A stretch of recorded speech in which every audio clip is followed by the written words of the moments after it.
ओम शांति। अजीजा मावाक्यन 29/12/1981 जा दूरदेशी ॿारनि सां दूरदेशी बाबा बाप दादा जो मिलन। दूरदेश अव्यक्त बाप दादा चवनि था दूरदेशी अॼु बाप दादा पंहिंजे लवली अर्थात लवलीन ॿारनि सां मिलण आया आहिनि। दूर देश सां आहिनि। दूर देश सां आए उहे ॿारनि सां दूरदेशी बाप दादा मिलन मल्हाइण लाइ आया आहिनि। दूर देश सां आए उहे ॿारनि सां दूरदेशी बाप दादा मिलन मल्हाइण लाइ आया आहिनि। जेतिरो ॿारनि बाप दादा खे दिलि सां यादि कयो त दिल जी यादि जो रिस्पॉन्ड दिलाराम बाप ॾियण लाइ आया आहिनि। त दूर देश सां बाप दादा आया आहिनि। दूर देश सां आए उहे ॿारनि सां दूरदेशी बाप दादा मिलन मल्हाइण लाइ आया आहिनि। बाबा चवनि था जेतिरो ॿार दिलि सां बाप दादा खे यादि कंदा आहिनि त दिल जी रिस्पॉन्ड दिलाराम बाप ॾियण लाइ आहिनि। बाप हिकु हिकु लवली आत्मायूं तव्हां हिकु हिकु लवली आत्मायूं ॾेखारे में ॾियो था। जंहिं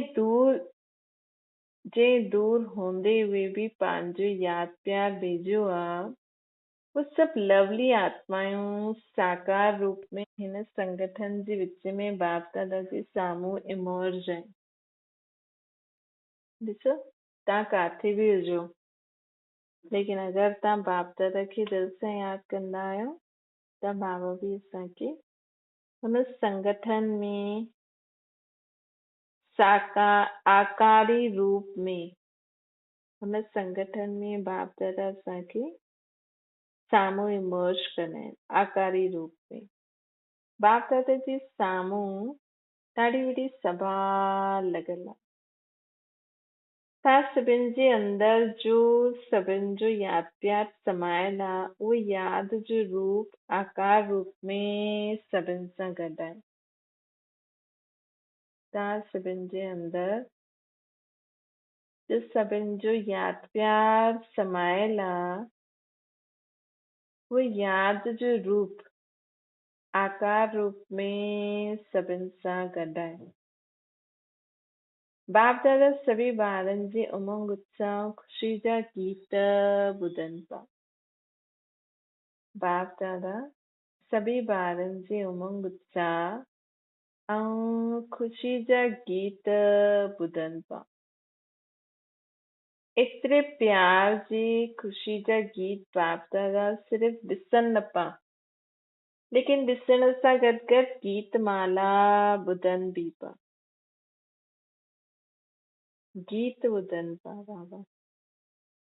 सभी ॿारनि जे अंदर दिलि में व नैननि में हिकु ई बाप जी यादि जी हिकु स्थिति जी झलक ॾेखारे में ॾिए थी।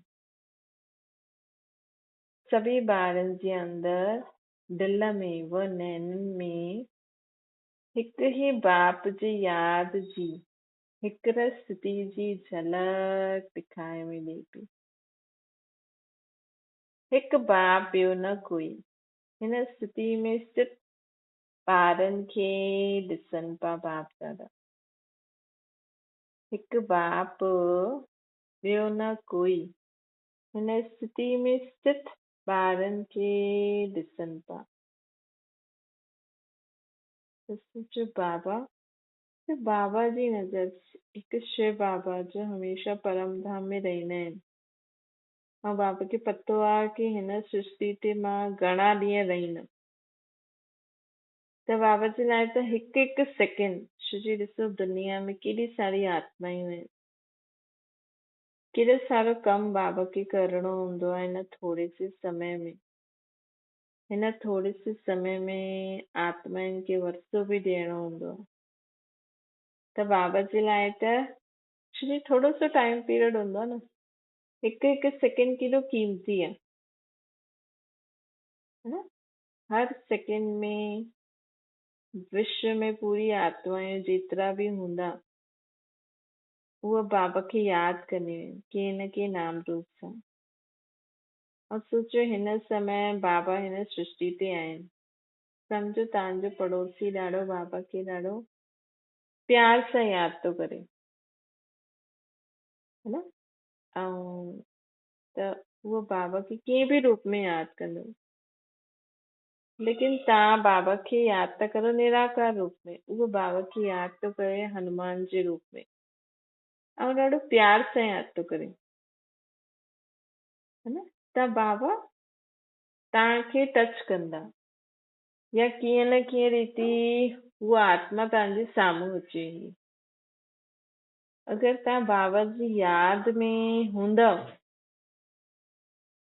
त बाबा हुनखे न कोई प्राप्ति कराए छॾींदा, ऐं उनजो जो बि कमु हूंदो उहो थी वेंदो, त उहो त भले ख़ुशि थींदो कि अरे वाह हनुमान मुंहिंजी इच्छा पूरी कई, लेकिन बाबा कराइनि कंहिंखां? तव्हां द्वारा। बाबा कराइनि कंहिंखां? तव्हां द्वारा बाबा हुनजी इच्छा पूरी कई। त जीअं तव्हां निमित ठही वियो, है न? त उअं ई ईअं सम्झो पाट नूंद थी वेंदो आहे। मतिलबु बाबा चवनि था कि एतिरे प्यार ख़ुशी जा गीत बाप दादा सिर्फ़ु ॾिसनि नथा, जो हाणे त असां बाबा खे पहचानियो आहे, हाणे बाबा खे असां हुन रीति यादि कंदासीं त असां द्वारा सिर्फ़ु असांजो भलो न थींदो, दुनिया में कई आत्मायूं आहिनि जंहिंजो भलो थींदो, है न? दुनिया में कई आत्मायूं आहिनि जंहिंजो भलो थी वेंदो, उहो तव्हांखे बि पतो न पवंदो कि कीअं उन्हनि जो भलो थींदो। त बाबा चवनि था ॾिसण जे सां गॾु गॾु बाबा गीत माला ॿुधनि था, सभी ॿारनि जे अंदरि दिलि में व नैननि में हिकु ई बाप जी यादि जी हिकु स्थिति जी झलक ॾेखारे में ॾिए थी, है न? हिकु बाप ॿियो न कोई हिन स्थिति में सिर्फ़ ॿारनि खे ॾिसनि था, है न?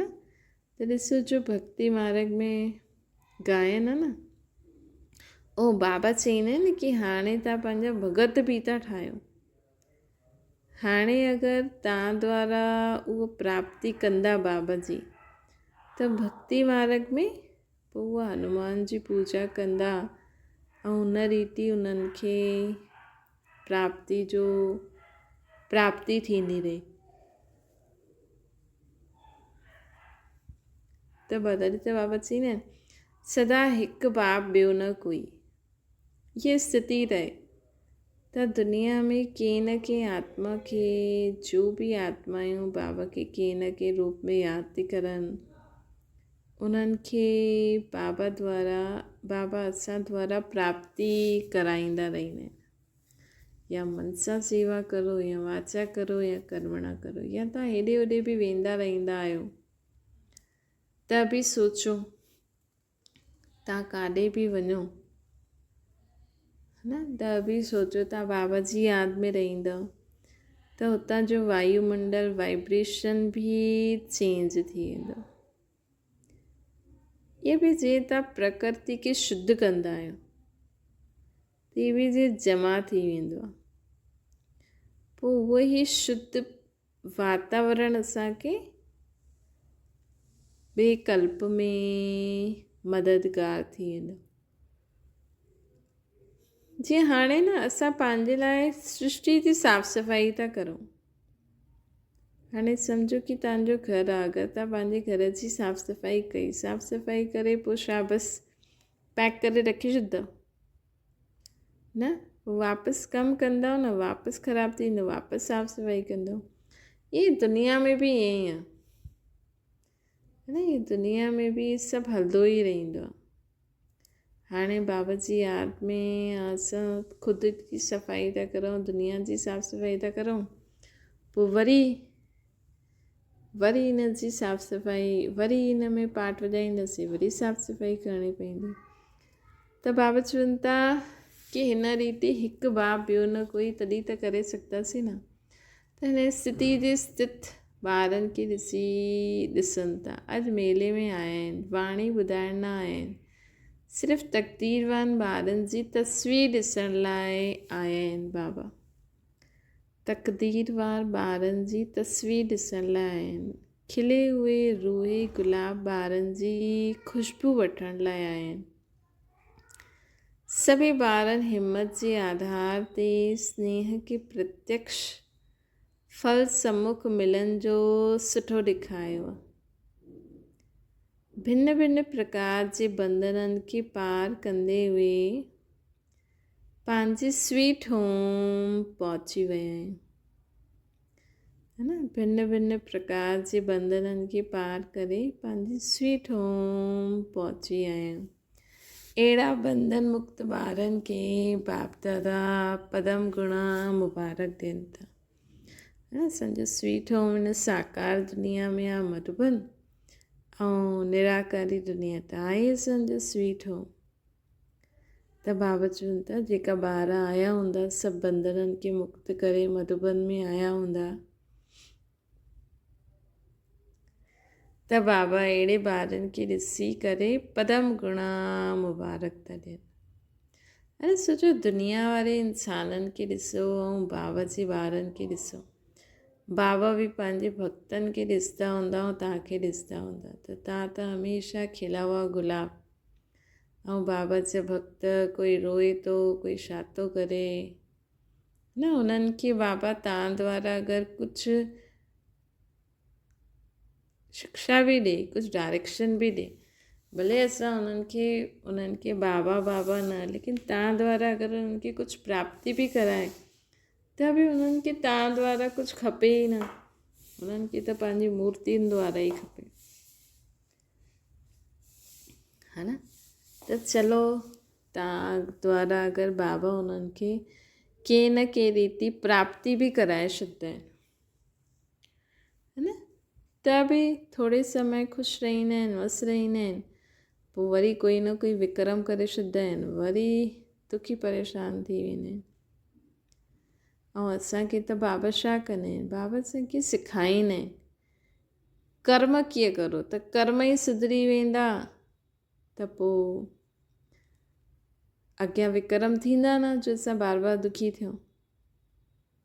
भक्ति मार्ग में छा आहे, माण्हू भक्ति कंदा आहिनि, बाबा बि भोलेनाथ आहे, हुननि खे भक्ति जो फल ॾींदा, थोरे समय वो ख़ुशि थींदा, लेकिन वापसि कोई ग़लती करे छॾंदा।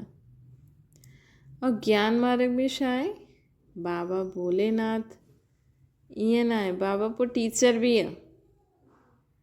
बाबा भले ई असांखे, भोलेनाथ असांजो बाबा आहे, असांखे बाबा चयो ऐं मुंहिंजो बाबा चयो सभु वरसो ॾेई छॾंदा आहिनि, लेकिन टीचर बि आहिनि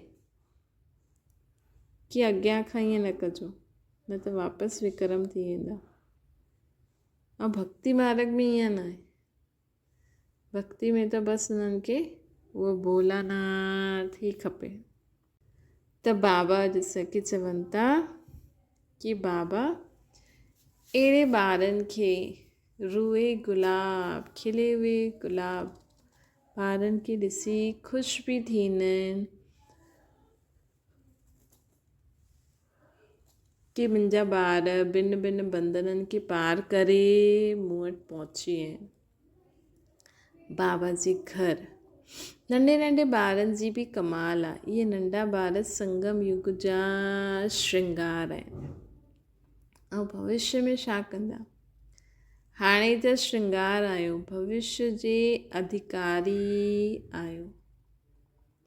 ये नंढा नंढा ॿार हाणे जा श्रृंगार आहिनि ऐं भविष्य जा अधिकारी आहिनि। सभिनि जी हथेली ते स्वर्ग जो स्वराज जो गोलो ॾेखारे में ॾेठो, है न। सभिनि जे हथेली ते स्वर्ग जे स्वराज जो गोलो ॾेखारे मिले थो। जो चित्र ठाहियो आहे उहो हिक जो न आहे, तव्हां सभिनि जो ई आहे।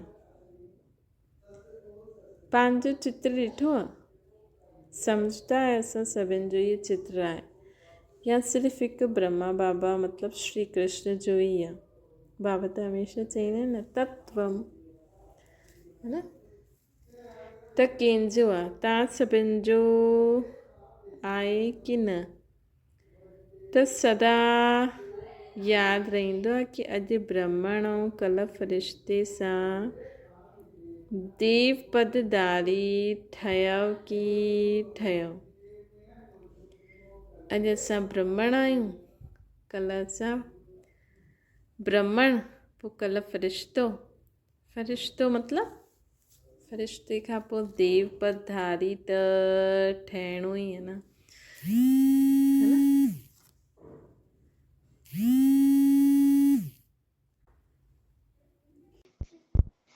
त बाबा जैसे कि चवनि था कि अॼु ब्राह्मण आयो, है न, अॼु ब्राह्मण आयो, कल्ह फ़रिश्तो, ऐं हिकु बार फ़रिश्तो ठही वियो त देव पदधारी त ठहियो की ठहियो।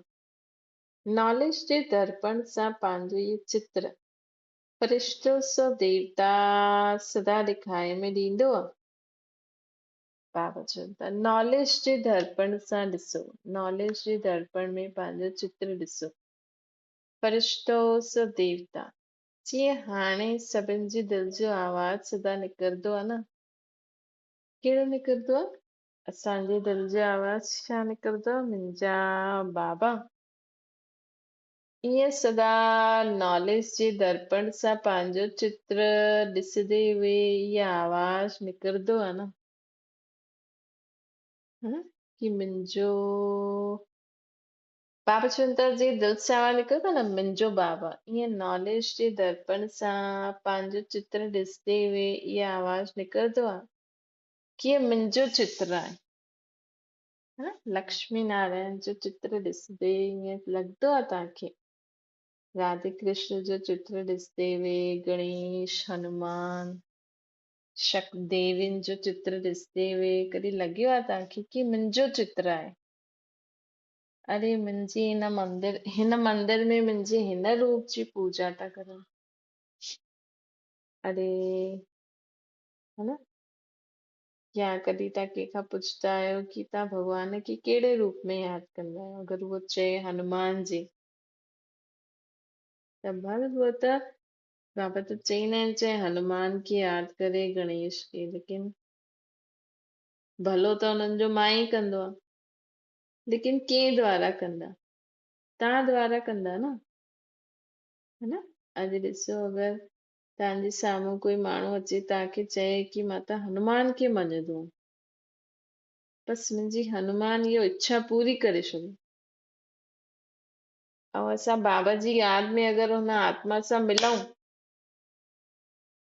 ऐं बाबा हुन आत्मा खे उहा शक्ति ॾे जंहिंसां हुनजी इच्छा पूरी थिए, त मतिलबु तव्हां हुन समय हनुमान आहियो ऐं बाबा हुनजी इच्छा पूरी थो करे, है न। बाबा हुननि द्वारा, तव्हां द्वारा हुननि खे कोई ना कोई प्राप्ति कराए छॾंदा जंहिंसां हुननि जी इच्छा पूरी थी वेंदी। त कई के बाबा, त कंहिं द्वारा कई? तव्हां द्वारा। त बाबा चवनि था कि हाणे तव्हां ब्राह्मण आहियो, कल्ह तव्हां फ़रिश्ता हूंदा, फ़रिश्तो सो देव पदधारी, है न। त देवी देवताउनि जो चित्र ॾिसंदे हीअं लॻंदो आहे कि इहो मुंहिंजो चित्र आहे, हा, मुंहिंजो बाबा, मुंहिंजो चित्र। त छो जो हाणे पंहिंजे राज्य ऐं राज्य करण जे राज्य अधिकारी स्वरूप जे ॾाढा समीप अची विया आहियो तव्हां। जो समीप चीज अची वेंदी आहे उहा स्पष्ट अनुभव थींदी आहे। त ईअं स्पष्ट पंहिंजो फ़रिश्तो स्वरूप, देवता स्वरूप अनुभव थींदो आहे। चेक करो पंहिंजो स्पष्ट अनुभव, पंहिंजो समीप चीज, ये समीप चीज हूंदी आहे त स्पष्ट नज़र लॻंदी आहे न ईअं। त ईअं तव्हां चित्र ॾिसंदा आहियो, तव्हांखे लॻंदा आहियो की मां ही ईअं ठहण वारी आहियां। बसि हाणे इहे सफ़ेद वस्त्र धारी आहियूं, पोइ कल्ह असां कलरफुल कपिड़े में हूंदासीं। है न, ईअं बाबा जे ईअं सफ़ेद वस्त्र पाईंदे पाईंदे, है न, हिकदमि अॼु हाणे त ॿी दुनिया कीअं लॻंदी आहे न, ॿिया माण्हू अगरि ईअं पाइनि वञनि त अलॻि सो ई लॻंदो आहे। है न, कि जेका पक्का ब्राह्मण ॿार हूंदा आहिनि न, उहे अगरि सोचनि जीअं हाणे त बाबा असांखे योगी था ठाराइनि, ॾिसो केॾी जल्दी चेंज थी वेंदो न, काथे असां हाणे राजयोगी आहियूं। है न, योगी मतलब तपस्वी, त्यागी, ऐं अचण वारी दुनिया में असां सभु कुझु खाईंदासीं, हर जगह घुमंदा फिरंदा, सभु कुझु पाइण वाइण, कीअं मतलब बाबा असांखे हाणे चवनि छा था ऐं पोइ ॾियनि छा था। है न, जी सम्झो माण्हू डॉक्टरी जो उहो पढ़ंदो आहे पढ़ाई, त जॾहिं डॉक्टरी जी पढ़ाई पढ़ंदो त जेको सिंसियर ॿार हूंदो उहो पढ़ाई पढ़दे छा कंदो, हुनजो खाइण पीअण सुम्हण शेड्यूल केॾो टाइट थी वेंदो। पर हुनजा सपना हूंदा आहिनि कि हा भई हाणे मां हीअं करे पोइ हीअं ठहींदमि, पोइ मां वॾो घर ठाहींदमि, पोइ मां हीअं कंदमि, पोइ हीअं कंदमि। त असांखे त सभु कुझु भुलिजणो आहे, लेकिन मतिलबु ॾिसो असांजी पढ़ाई केॾी वंडरफुल आहे। बाबा त चईंदा आहिनि सभु कुझु भुलिजो, देह देह संबंध पदार्थ वस्तु वैभव धन संपत्ति, मतलब मुंहिंजो कुझु बि न आहे, हिकदमि मां आत्मा हूं बाबा। हाणे हाणे असां योग लॻायूं था, असांजी उहा स्थिति ठही वई, पोइ बाबा जी मुरली ॿुधो, बाबा छो चईंदा कि तव्हां सतयुग जा महाराजा महारानी ठहींदा, मतलब वरी पंहिंजी बुद्धि खे होॾे खणी वञो, देह में खोड़ कपिड़ा, कॾहिं कॾहिं अॼु बाबा चई न कि तव्हां सोने हीरनि सां खेॾंदव। मतलब हाणे हिकु तरफ़ त बाबा असांखे चवनि था हिकदमि इहे स्टेज मां आत्मा ऐं बाबा बस, पोइ ॿियो तरफ़ हिकदमि हेठि लाहे छॾंदा आहिनि कि हाणे ॾिसो तव्हांजी सोने जी दुनिया, हुते तव्हां हीअं हीअं कपिड़ा पाईंदव, हीअं हीरनि सां खेॾंदव, हीअं हीअं तव्हांजो हीअं प्लेन हूंदो, हेलीकॉप्टर हूंदो। न बाबा केॾो घुमाईंदा आहिनि असांखे।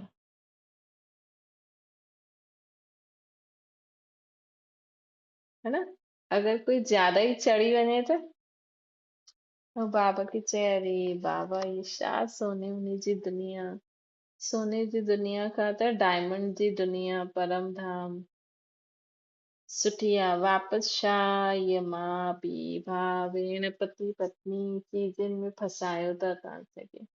बाबा चईंदा मां तव्हांखे योग ई इन करे सेखारियां थो की तव्हांखे होॾे वञिणो आहे।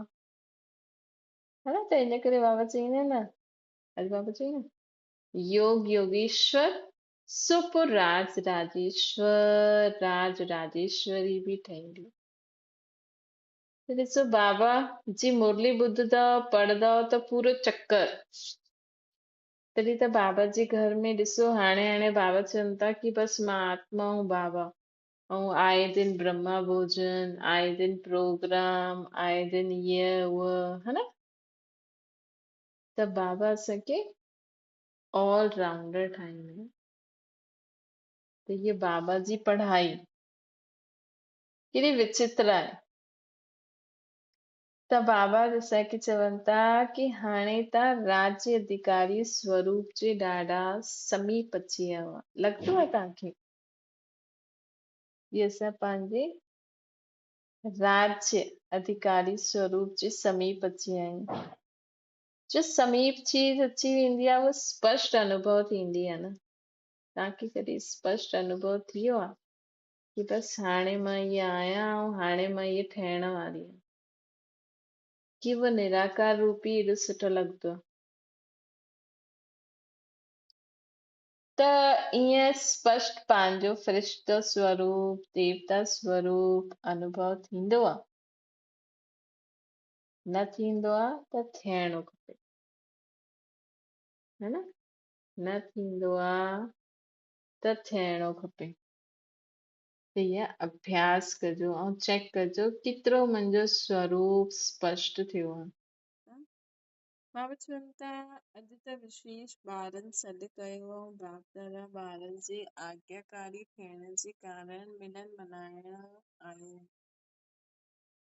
विशेष हिकु ॿ आत्मायूं अॼु त बाबा चवनि था विशेष हिकु ॿ आत्माउनि जे कारण सभी आत्माउनि सां बाप दादा मिलंदा आहिनि।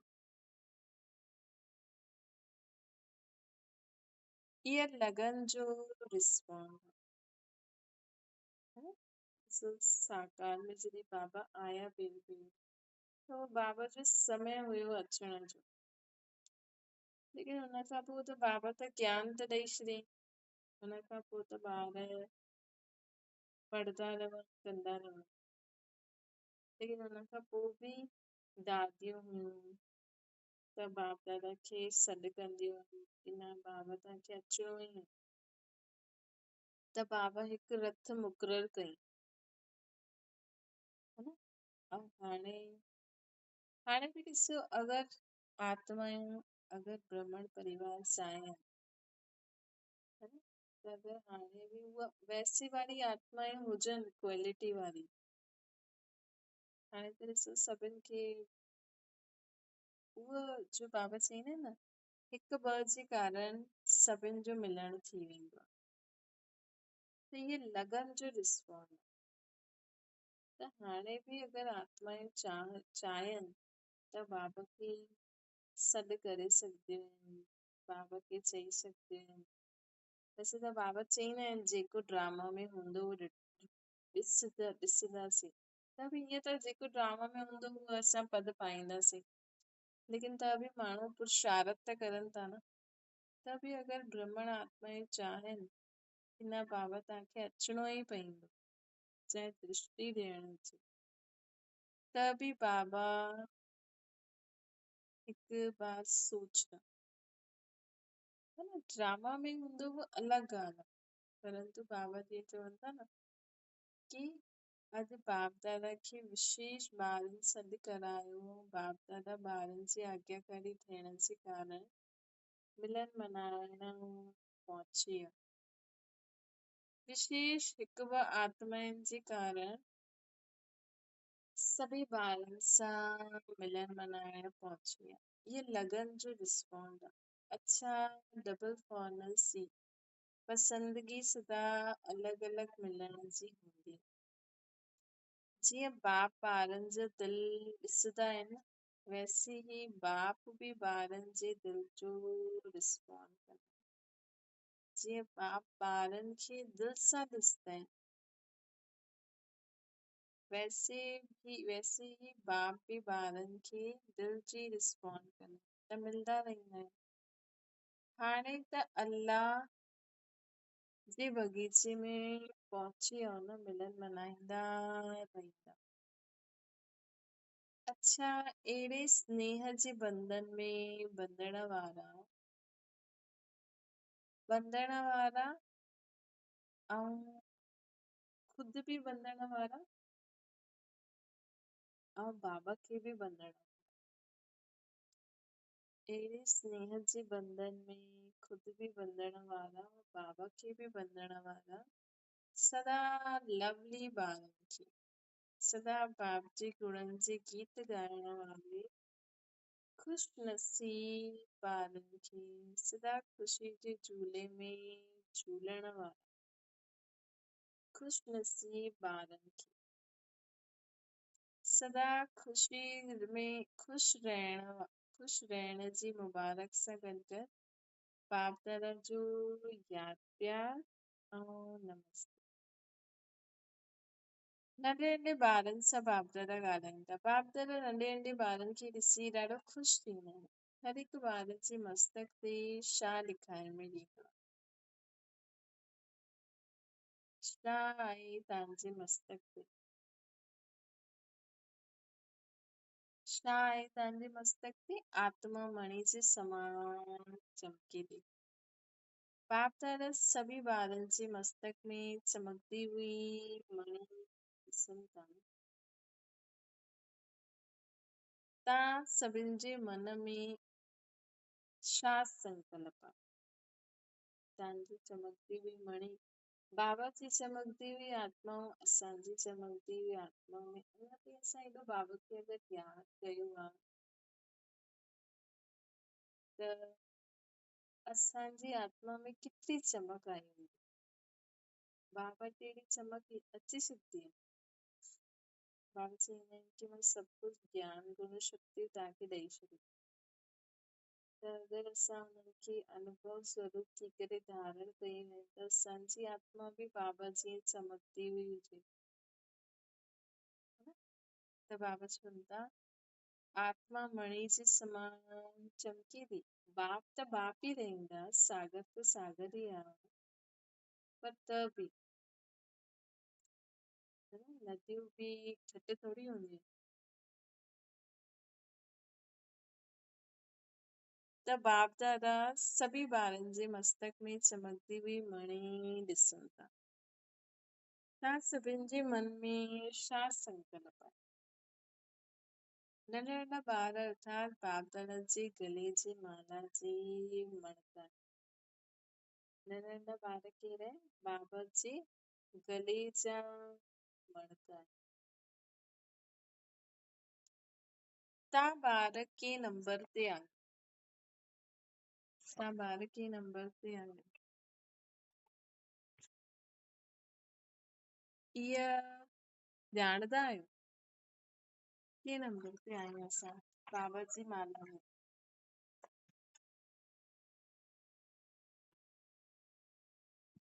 बाबा जी माला में के नंबर ते आहियूं? त के चई बाबा असां फर्स्ट नंबर ते आहियूं। लक्ष्य केतिरो सुठो रखियो आहे न। बाप दादा नंढे ॿारनि खे अॻियां रखंदा आहिनि, पुठियां न रखंदा आहिनि, अॻियां रखंदा आहिनि।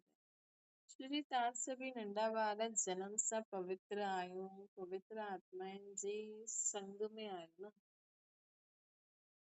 सोचो जेका जीअं शुरू में जॾहिं शिव बाबा आया हुया त केॾा सारा नंढा नंढा ॿार बचपन में अची विया। कोई त जनम बि यज्ञ में वरितनि, कोई अहिड़ी आत्मा हुई त सोचो वो जनम खां ई पवित्र हथनि में पली हुई, जनम खां ई पवित्र आत्माउनि जे संग में रही हुई। हाणे बि कई बाबा जा ॿार बि भले ज्ञान योग में न हलदे हलदे बि कॾहिं कॾहिं ॿार पैदा कंदा आहिनि, पर बाबा खे न छॾींदा आहिनि। त उहे ॿार बि एडवांस पार्टी जा हूंदा।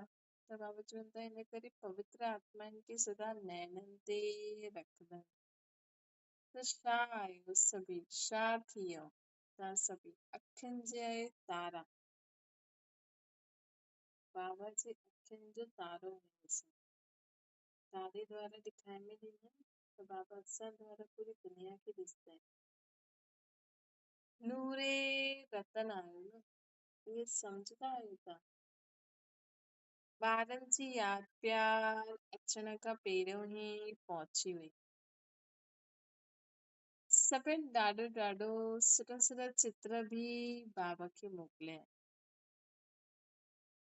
सिर्फ़ लक्ष्यनि जा संकल्प बि कया आहिनि। हाणे वैसे बाप दादा जे मिलण जो टाइम थो हले न, त बाप दादा ईअं न सोचो कि बाबा ईंदा न आहिनि, लेकिन अगरि बाबा चए न जंहिं लगन सां ॿार यादि कंदो न, बाबा हाणे बि तव्हांखे उन साकार जी अनुभूति कराए सघंदा आहिनि। बाबा हाणे बि तव्हांखे अव्यक्त जी अनुभूति कराए सघंदा आहिनि। बाबा हाणे बि तव्हांखे अनुभव कराए सघंदा आहिनि कि बाबा तव्हां सां गॾु उथनि था, वेहनि था, खाइनि था, पीअनि था। हा न? त उहो असांजी लगन जे मथां आहे। केतिरी लगन में मग्न थी करे तव्हां बाबा खे यादि कंदा आहियो। है न? त बाबा असांखे चवनि था सिर्फ़ लक्ष्य जा संकल्प बि कया आहिनि। जंहिं बि जो लक्ष्य रखियो, कोई टीचर ठही करे वेंदा, कोई नंबर 1 ब्रह्म कुमारी ब्रह्म कुमार ठही करे वेंदा।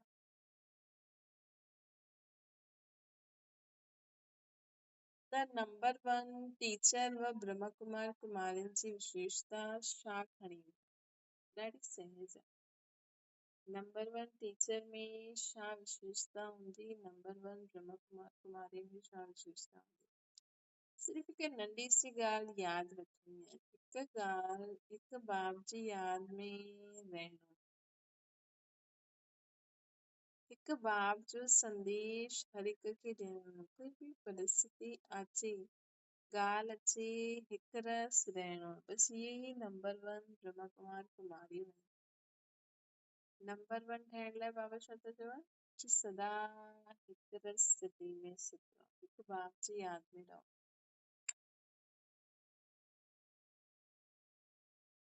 हिकु बाप जी यादि में रहणो आहे। हिकु बाप जो संदेश हर हिक खे ॾियणो। कोई भी परिस्थिति अचे, ॻाल्हि अचे, सदा हिकु स्थिति में स्थित रहे। जीवन में कोई भी परिस्थिति अचे, कोई भी ॻाल्हि अचे, नथिंग, है न? सदा यादि रखो, नथिंग न्यू, सदा हिकु स्थिति में स्थित रहो। नथिंग न्यू, सदा हिकु स्थिति में स्थित रहो। त नंबर 1 में अची वेंदा। त बाबा नंबर 1 में अचण जी कहिड़ी विधि था ॿुधाइनि। हिकु बाप जी यादि में रहणो आहे, हिकु बाप जो ई संदेश ॾियणो आहे, ऐं कोई भी परिस्थिति अचे सदा हिकु रस। बसि नंबर 1 ब्रह्म कुमार कुमारी थी वेंदा। त इहे सहज आहे या मुश्किल आहे। सभी सुबुह जो उथंदे ही गुड मॉर्निंग कंदा आहिनि बाबा खे। उथंदे ही बाबा गुड मॉर्निंग।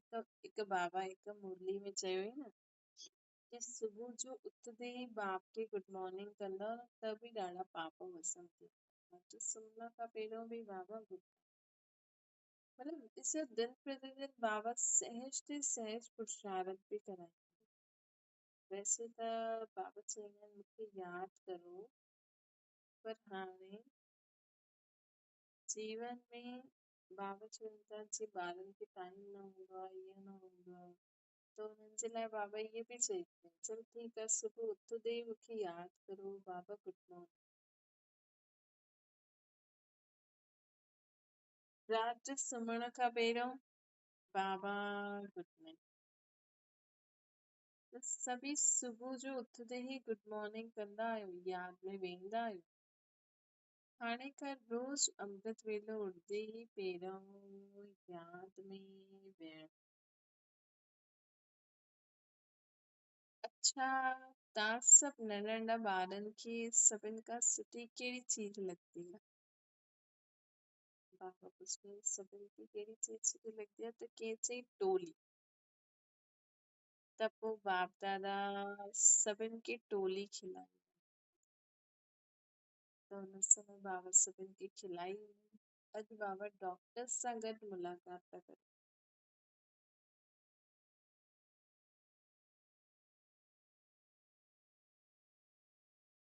सभई मिली करे सेकेंड में शफ़ा ॾियण जी कोई गोली कढी आहे।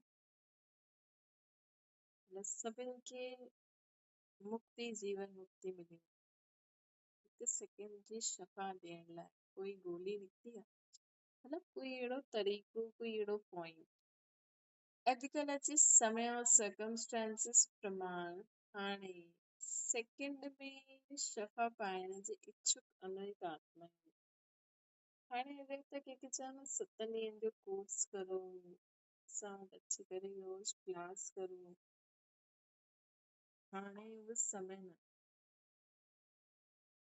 है न हाणे त माण्हुनि खे छा खपे जी सम्झो हाणे जी दुनिया में अगरि मां ॾिसंदा माण्हुनि खे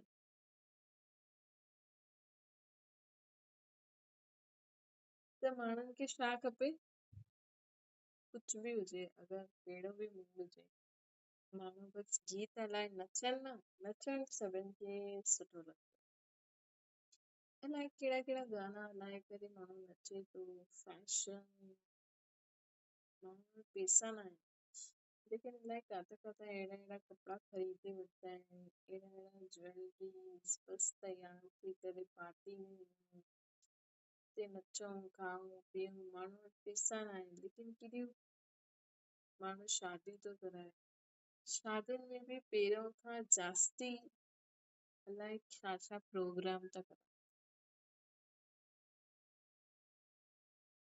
त सोचो मतिलबु अहिड़ा अहिड़ा माण्हू हुजनि उन्हनि खे अगरि तव्हांखे हिकु सेकेंड उन्हनि खे अगरि तव्हांखे बाबा जो परिचय ॾियणो हुजे बाबा जी ॻाल्हियूं ॿुधाइणी हुजे छो जो बाबा त चईंदा आहिनि की हर हिक खे मुंहिंजो संदेश ॾियणो आहे लेकिन पात्र ॾिसी करे उन अनुसार उन्हनि खे उहो ज्ञान रतन ॾियणो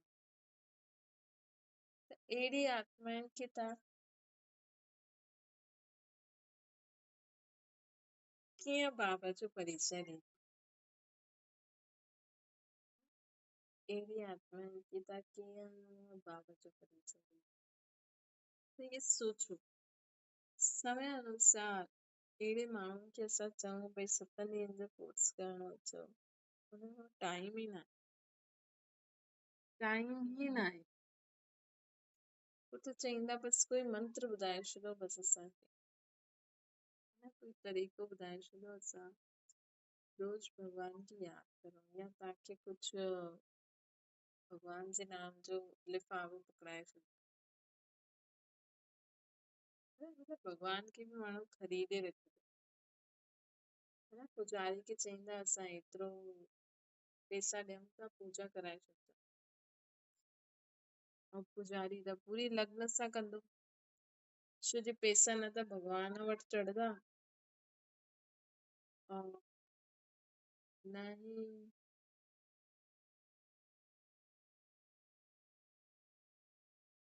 उनखे कोई ॾिसण वारो परंतु सोचो अॼु अगरि हाणे जी शिवरात्रि त ईअं त माण्हू अलाए छा छा कराईंदा लेकिन कई माण्हुनि वटि टाइम न हूंदो ऐं उन्हनि खे शिव जे मथां विश्वास बि हुजे उहो पुजारी खे ॾे पैसा असांजी हीअ पूजा कराए छॾंदा त उहो पुजारी त पूरे लग्न सां पूजा कराईंदो पूजा कंदो ताकी हुन माण्हू जो कमु ठीकु थिए है न? त छो जी अॼु अगरि हुन सुठी रीति पूजा कई हाणे तव्हां हुनखे सभु पैसा ॾिना तव्हां उहो ॾिसे त नथो तव्हांखे की तव्हां उहो चढ़ायो न चढ़ायो तव्हां उहो कयो न कयो तव्हां कहिड़ी क्वालिटी कहिड़े सुठो गिहु वठी आयो न वठी आयो इहो कयो न कयो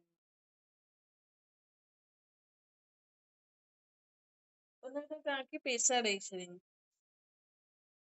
पुजारी ॾाढो लगन सां पूजा कंदो छो जॾहिं तव्हांजा कम ठीक थी वञनि तॾहिं तव्हां ॿिए साल बि या समय प्रति समय उनखे ईअं ई पैसा ॾींदा रहो पूजा कंदा रहे तव्हांजे लाइ भॻवान खे बि इंसान ख़रीदे रखियो आहे ॾिसो हालांकि भॻवान त नथो चए न ई मुंहिंजी एॾी पूजा करो लेकिन उहो पुजारी त चईंदो न तव्हां भॻवान खे अर्ज़ी घड़ी घड़ी लॻाईंदो हे भॻवान मुंहिंजो ही कमु करे छॾ हे भॻवान मुंहिंजो ही कमु करे छॾ भॻवान बि ॾिसंदो अरे वीचारे खे पैसा त मिलनि था लेकिन उनजो ई कमु ठीकु थी वञे त पोइ अॻियां बि हुनखे पैसा मिलंदा रहंदा। पुजारी जे भॻवान खे पकड़े वेही त भॻवान खे बि ड्रामा अनुसार भॻवान त कुझु न कंदो, भॻवान त चईंदो ड्रामा अनुसार हूंदो त थी वेंदो। न त उहो पुजारी बि नाराज़ थी वेंदो त उहो माण्हू बि नाराज़ थी वेंदो। न त माण्हुनि खां कुझु पुॼे न त उहो त चवनि था बसि हिकु मंत्र ॿुधायो बसि असांखे आशीर्वाद ॾियो ईअं हूअं असां ईअं ई पैसा उड़ाईंदा रहूं शादी पार्टी कपिड़नि में नचंदा खाईंदा पीअंदा घुमंदा रहूं। कंहिंखे कोई मतिलबु न आहे भॻवान सां। अगरि भॻवान सां इंसान खे प्रेम हुजे हा न त पंहिंजे ॿारनि खे भॻवान खे यादि करण जे लाइ कोई मना न करे हा। ज्यादा कोई ॿार भक्ति में वेंदो न त माण्हुनि खे पसंदि न आहे। हुननि खे लॻंदो आहे हा भई ठीकु आहे भॻवान असांजी ईअं रक्षा करे असां खाईंदा पीअंदा घुमंदा रहूं। त बाबा जंहिंखे चवनि था कि अॼुकल्ह जे समय और सर्कमस्टेंसेस प्रमाण सभी सेकंड में नफ़ा पाइण जे इच्छुक अनेक आत्माएं प्रदर्शनी समझायो चाहे भाषण करो लेकिन सब भाषण ॿुधंदा प्रदर्शनी ॾिसंदा इच्छा छा रखंदा आहिनि कि सेकंड में शफ़ा मिले। ॿ इच्छाऊं सर्व आत्माउनि जी आहिनि हिकु सदा जे लाइ शफ़ा मिले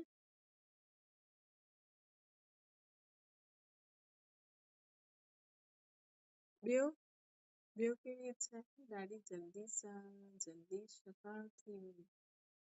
छोजे अनेक प्रकार जा दुख दर्द सहन कंदे कंदे सभु आत्माऊं थकिजी पयूं। समय सभु आत्माएं छा थी वयूं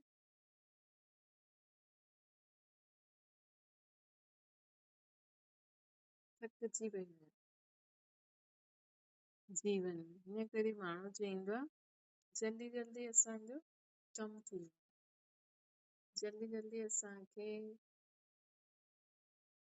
भॻवान कंहिं न कंहिं रीति सां असांखे जीवन में अॻियां वधाए स्वस्थ ठाहे तंदुरुस्त ठाहे न कॾहिं कोई बीमार हूंदो त उहो छा चईंदो हुनखे चओ ये कर उहो चईंदो हा बसि भॻवान से हिकु ई प्रार्थना कर मुंहिंजो बसि ये ठीकु थी वञे। सफ़ा मतिलबु कंहिंजो कमु ठीकु थी वञे कंहिंजी बीमारी ठीकु थी वञे कंहिंजो भलो थी वञे है न। जीवन में माण्हू सदा अॻियां वधंदा रहनि त बाबा चवंदा हिन समय आत्माउनि जी ॿ इच्छाऊं आहिनि हिकु त सदा जे लाइ शफ़ा थी वञे ॿियो जल्दी सां जल्दी शफ़ा थिए छोजी अनेक प्रकार जा दुख दर्द सहन कंदे कंदे सभु आत्माऊं थकिजी पयूं। हाणे बाबा त चवनि था थकिजी पयूं लेकिन तव्हांखे नज़र अचे थो माण्हू थकिजी पिया आहिनि। हाणे अगरि चओ की हल होटल में हलूं रोटी खाइण कीअं ख़ुशि थी वेंदो ये फटाफट तैयार फर्स्ट क्लास कपिड़ा पाए तैयार माण्हू जी शादी आहे वैसे माण्हू कंबलनि में वेठा लेकिन शादी में कपिड़ा कहिड़ा था पाइनि बाबा त चवनि था सभु थकिजी पिया आहिनि कीअं हिसाब सां थकिजी पिया आहिनि देह अभिमान ॿाहिरां जो थकान न आहे माण्हुनि जी अंदरि आत्मा थकिजी पई आहे। आत्मा जीवन में दुख सहन कंदे कंदे तकलीफ़ हूंदी आहे माण्हुनि खे न मैक्सिमम माण्हुनि खे एसिडिटी मत्सर दर्द अने छा आहे माण्हू तव्हांखे चवंदा मूंखे हेॾो सर में दर्द आहे ईअं आहे हाणे तव्हांखे चईंदा हाणे तयार थी करे घुमण था वञूं मतिलबु अहिड़े माण्हुनि खे छा करूं भॻवान बि छा करे हाणे चवंदा असांखे शुगर आहे डायबिटीज़ आहे उहा आहे हाणे सभु वई छा चीजूं खाइनि था मतिलबु डॉक्टर बि ॾिसी करे उहो थी वेंदो सम्झो कोई डॉक्टर आहे हुनजो कोई पेशेंट डॉक्टर खे ॿाहिरि मिली वञे ऐं डॉक्टर हुनखे जो चीज न खाइण लाइ चई अथई ऐं वो ॾिसे थो हुनजो पेशेंट उहे चीज खाए थो त डॉक्टर बि छा कंदो ॿुधाए। भॻवान बि चए थो कि हिन समय सभी आत्माउनि खे खपे कि असां बसि स्वस्थ थी वञूं, असांजो दुख दर्द ख़तम थी वञे, असां ॾाढा थकिजी पिया आहियूं। हिकु तरफ़ चवनि था थकिजी पिया आहियूं, ॿियो तरफ़ ॾिसो त नचंदा खाईंदा पीअंदा घुमनि था। हिक ॿिए जी निंदा ग्लानी करण में माण्हुनि खे त कान आहे न। त बाबा चवनि था त कंहिं हिसाब सां थकी पई आहिनि कि आत्माउनि में ज्ञान गुण शक्तियूं न आहिनि, आत्मा सभिनि जी थकी वई आहे। त बाबा खे त आत्मा जी पुकार ईंदी आहे न, आत्मा सॾु कंदी आहे न, हे भॻवान मुंहिंजी रक्षा कर, मां ॾाढी थकिजी पई आहियां। बाबा खे आत्माउनि जी पुकार ईंदी आहे। त तव्हां डबल डॉक्टर्स वटि कंहिं इच्छा सां ईंदा आहिनि, इन ॿ इच्छाउनि सां ईंदा आहिनि न माण्हू कि जल्दी जल्दी असांजो दुख दर्द दूर थी वञे। छोकी बाबा डॉक्टर्स सां था ॻाल्हाइनि त इन करे बाबा चवनि था। हिन में डॉक्टर्स आहिनि, वैसे त बाबा खे सभु ॿार आहिनि। आपस में जो मीटिंग कई हुन में अहिड़ी कोई चीज करो, मेडिटेशन तरफ अटेंशन वञे। मेडिटेशन में भी सहज तरीक़ो कढो। मेडिटेशन में भी हाणे असां कंहिंखे चऊं कुझु कि आत्मा सम्झी अनुभव करो, मां निरंतर सुते पियो परम धाम में वेठी आहियां। हाणे हुननि जो इहो विजुअलाइज़ेशन करणु थोरो मुश्किल आहे। हिन लाइ हिकदमि शांति मन खपे ऐं इच्छा खपे। त हाणे छा ज़रूरी आहे? हाणे उहो निकितो न अॼुकल्ह कंप्यूटर ते कमेंट्री एग्ज़िबिशन लॻाए छॾींदा आहिनि। थोरा सा कंप्यूटर रखी छॾींदा आहिनि, लैपटॉप, ऐं हुते 5 मिंट जी कमेंट्री में उन्हनि खे आत्मा परमात्मा ऐं इहे सभु ॻाल्हियूं ॾेखारींदा आहिनि। त हुननि खे सहज, जीअं अॼुकल्ह जी पढ़ाई आहे न, पहिरियों माण्हू पढ़ाईंदो हुयो, ॿार दिमाग़ लॻाईंदा हुआ। अॼुकल्ह माण्हुनि जी न पढ़ाई यूट्यूब सां थींदी आहे। कई स्कूलनि में कंप्यूटर बि आहिनि। जो चैप्टर टीचर पढ़ाईंदी आहे न, पढ़ाइण जी ज़रूरत आहे, पोइ साम्हूं चित्र अची वेंदो न, भई बीज कीअं बोइबो आहे, कीअं हुनमें हेठि वॾो थींदो आहे, कीअं ॿ पता निकिरंदा आहिनि, कीअं वॾो थींदो आहे, छा उहे चैप्टर मां पहिरियों टीचर पढ़ी पढ़ी 4 उहे ई हिकु कीअं हिकु बीज मां पौधो निकिरंदो आहे, उहो चैप्टर 2-3 पेजनि जो हूंदो हुयो, हुन खां ज्यादा अॼुकल्ह न 5 मिंट जी वीडियो में ई तव्हां सभु सिखी सघंदा आहियो। त ईअं बाबा चवनि था तरीक़ा ढूंढो जंहिंसां तव्हांखे सहज ई सम्झी में अची वञे कि ईअं रीति कंहिंखे बि असां मेडिटेशन में भी सहज तरीक़ो कढो। एग्ज़िबिशन त ठाहींदा आहियो ऐं ठही बि आहे, लेकिन हर चित्र में अहिड़ो सार भरियल हुजे जो हुन सार जी तरफ़ अटेंशन वेंदी ही सुख शांति जी अनुभूति। जीअं न कोई जॻहियूं अहिड़ियूं आहिनि जाते पेर रखंदे ई तव्हांखे ॾाढी शांती मिलंदी। जीअं अगरि तव्हां न कोई मंदर जो वातावरण अहिड़ो हूंदो आहे, जेका ई मंदरनि में न हुतां जा पुजारी ॾाढा स्ट्रिक्ट हूंदा आहिनि। मतिलबु जेका जीअं शिव जे मंदर में त माण्हू लोटी चढ़ाईंदो आहे त पाणी हीअं अलाए छा छा चढ़ाईंदा आहिनि, कोई कंहिंखे मना न करे सघंदो आहे। लेकिन लक्ष्मी नारायण जो मंदिर ॾिसो था, बिरला टेम्पल अगरि तव्हां विया हुजो त केॾी साफ़ उते प्रसाद बि छा ॾींदा आहिनि, बसि उहो मखाना काथे काथे त ॿाहिरि ॾींदा आहिनि, ईअं न, मतिलबु एॾी क्लीननेस। बसि हुते वेहण बि ज्यादा देरि न, थोरी देरि वेहंदा पोइ ठाहे करे तव्हांखे ॿाहिरि मोकिले छॾींदा। मतिलबु हुतां जो वाइब्रेशन ई माण्हू थोरी देरि बि वञे न त उन्हनि खे वो शांती वो सुख जी अनुभूति थींदी, है न। त बाबा असांखे चवनि था कि हाणे अहिड़ो तरीक़ो ढूंढो कि हर चित्र में अहिड़ो सार भरियल हुजे जो हुन सार तरफ़ अटेंशन वेंदे ही सुख ऐं शांति जी अनुभूति थी, सुख ऐं शांति जी अनुभूति। हिन में थोड़ो पंहिंजो दिमाग़ बि लॻाइणो, भले तव्हां हुन चीज खे तव्हां कंहिंखे उन लेकिन तव्हां अगरि इहे वीचार कंदव न भई अगरि हीअं हीअं असां करूं त माण्हुनि खे सेकेंड में उहा अनुभूति थी सघंदी आहे। त हीअं हीअं तव्हां वीचार बि कंदव न त बि तव्हांजा वाइब्रेशन फैलंदा, त बि कंहिंखे न कंहिंखे उहा ॻाल्हि टच थींदी ऐं उहा तव्हांजी सेवा जो बि तव्हां वीचार कयो बाबा खे यादि करे उहा तव्हांजी प्रैक्टिकल थी त तव्हां बाबा खे ॿुधाए सघंदा आहियो कि बाबा हिन चित्र में असां हीअं हीअं करूं त माण्हुनि खे सेकेंड में सुख शांति जी अनुभूति थी सघंदी।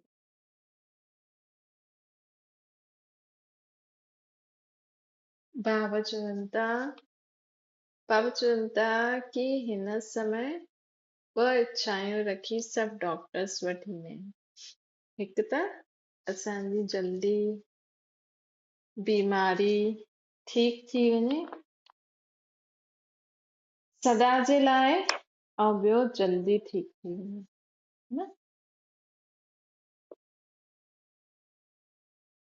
बाबा चवनि था त तव्हां डबल डॉक्टर्स वटि कंहिं इच्छा सां ईंदा आहिनि, तव्हां डबल डॉक्टर्स वटि कंहिं इच्छा सां ईंदा आहिनि। इन ॿ इच्छाउनि खे वठी करे ईंदा आहिनि। आपस में जो मीटिंग कई हुन में अहिड़ी कोई चीज कढी, बाबा कल्ह ॿुधाइनि पिया न बाबा डॉक्टर्स सां मुलाक़ात था करनि त डॉक्टर्स जो मीटिंग कई हुनखे बाबा चवनि था कि तव्हां हाणे अहिड़ी कोई चीज करो जंहिंसां ॿई ॻाल्हियूं ठीक थी वञनि। मेडिटेशन में भी सहज तरीक़ो कढो, एग्ज़िबिशन ठाहियो ऐं ठही हुई। बाबा चवनि था न कि अहिड़ो सार जी तरफ़ अटेंशन दिलायो, हुन चित्रनि में बि अहिड़ो कुझु लिखो, ईअं कुझु ठाहियो जो हुननि खे सुख शांति जी अनुभूति थिए। छो कि विस्तार त सभु ॼाणंदा आहिनि, हर चित्र में रूहानियत आहे ही, है न।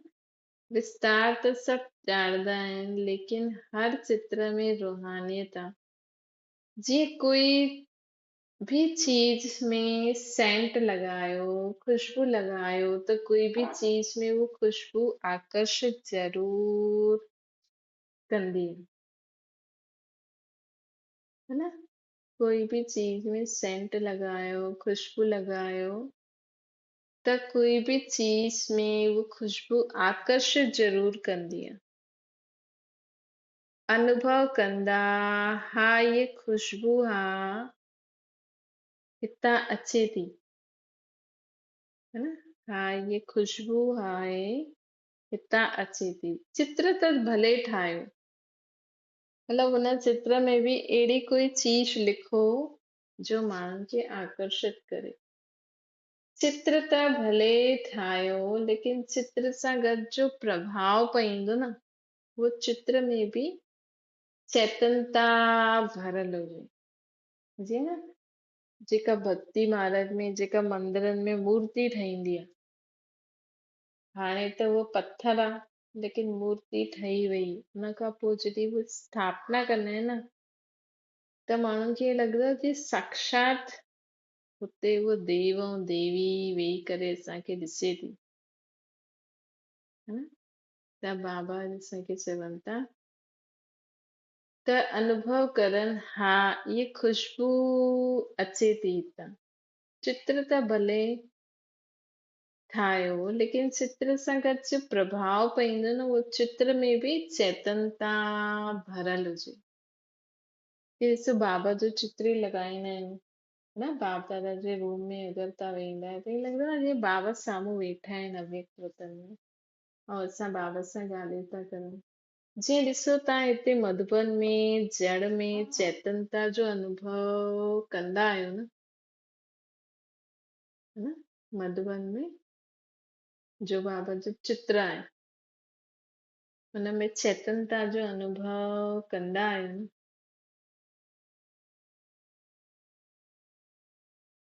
त बाबा चवनि था हर स्थान ते वञो, चाहे झोपड़ी में वञो, लेकिन छा अनुभव कंदा आहियो?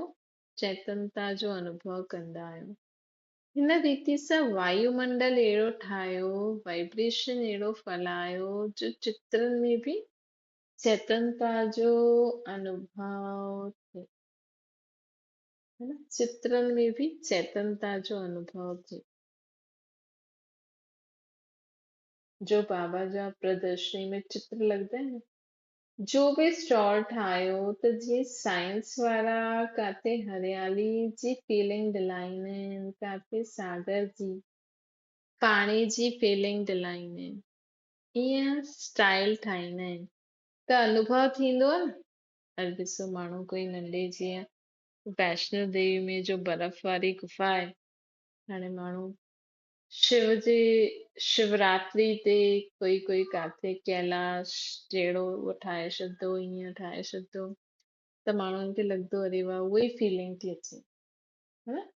त बाबा चवनि था की जीअं माण्हू हीअं कंदा आहिनि न, काथे सागर जी पाणी जी फीलिंग दिलाईंदा आहिनि, इहे स्टॉल ठाहींदा आहिनि जो अनुभव थींदो आहे की सागर में अची विया आहियूं, पहाड़ी ते अची विया आहियूं। हिन रीति सां वातावरण अहिड़ो हुजे जो अनुभव करनि कि सुख जे स्थान ते पहुची विया आहिनि। वैसे महिनत जो कई उहा सुठी कई, मिलण बि थियो, प्लान बि कढिया, हाणे आवश्यकता आहे पॉइंट स्वरूप ठही पॉइंट ॾियण जी, हाणे सार जी। वैसे बि समय अनुसार हाणे माण्हू 7 ॾींहंनि जो कोर्स न कंदो, हर हिक खे सार खपे न। त हाणे बाबा चवनि था पॉइंट रूप ठही पॉइंट ॾियण जी आवश्यकता आहे। पॉइंट द्वारा पॉइंट ॿुधाइण इहे समय हाणे न आहे, है न? पॉइंट द्वारा पॉइंट ॿुधाइण इहे समय हाणे न आहे, लेकिन पॉइंट रूप ठही करे पॉइंट शॉर्ट में ॾियणी आहे, है न? पॉइंट रूप ठही करे पॉइंट शॉर्ट में ॾियणी आहे। त बाबा जैसे चवनि था पॉइंट द्वारा पॉइंट ॿुधाइणो, इहे समय हाणे न आहे, लेकिन पॉइंट रूप ठही करे मतिलबु महात्मा बिंदी ऐं पोइ उहो पॉइंट शॉर्ट में ॿुधायो। हाणे ज्यादा पहिरियों जॾहिं बाप दादा साकार में हुया त पहिरियों जी ॻाल्हि त अलॻि ई हुई, हर ॻाल्हि खे विस्तार में, मतिलबु उन्हनि खे हर हिकु गुण हर हिकु शक्ति जो अनुभव करणो त केॾो समय मिलियो उन्हनि खे, है न? पोइ हुन खां पोइ अव्यक्त बाप दादा जे समय बि केॾो समय मिलियो, त हुन समय सेवा जो विस्तार बि थी वियो। हाणे त ॾिसो केॾो जल्दी जल्दी टाइम निकिरे थो, कीअं गर्मियूं आयूं, 1 साल कीअं बीतियो पतो लॻे? त समय ॾिसो केॾी जल्दी जल्दी हले थो। त हाणे जो समय पॉइंट रूप ठही पॉइंट शॉर्ट में ॾियणी आहे। त ईअं स्वयं खे बि शक्तिशाली स्टेज ते सदा लायो, ॿियनि खे बि अहिड़ी स्टेज ते खीचो, खुदि बि रहो ऐं ॿियनि खे बि खीचो, जो तव्हांजे साम्हूं ईंदा आहिनि ईअं अनुभव करनि कि कंहिं अहिड़े स्थान ते पहुची विया आहिनि जाते जो प्राप्ति करणु चाहे उहो थी वेंदो, है न, माण्हू ईअं अनुभव करनि की असां अहिड़े स्थान ते पहुची विया आहियूं जाते जो प्राप्ति चाहियूं उहा थी वेंदी। जीअं स्थूल डॉक्टरी द्वारा पेशेंट खे फेथ में लाहींदा आहियो न कि डॉक्टर ॾाढो सुठो आहे, हितां खां शफ़ा मिली वेंदी। स्थूल में बि डॉक्टर्स जेका हूंदा आहिनि न, कंहिं डॉक्टर जो एॾो सुठो माण्हुनि खे अनुभव थींदो आहे त माण्हू चईंदा अरे इहे डॉक्टर ॾाढो सुठो आहे, तव्हांखे सुठो शफ़ा मिली वेंदी, मतिलबु सुठो इलाज मिली वेंदो। ईअं रूहानी डॉक्टर्स में बि अहिड़ी शक्तिशाली स्टेज हुजे जो सभिनि खे फेथ थी वञे कि हिते पहुचिया आहियूं त प्राप्ति अवश्य थींदी।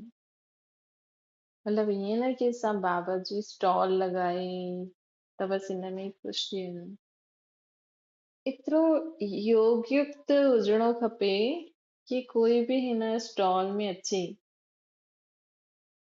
त बाबा खां कुझु न कुझु प्राप्ति करे वञे। उहा आत्मा खे जो बाबा खां वरसो वठिणो आहे उहो वठी वञे, है न। जो भी स्टॉल्स लगते हैं चाहे भारत चाहे विदेश, है न, त कोई भी सेवा करण ईअं त माण्हू फटाफट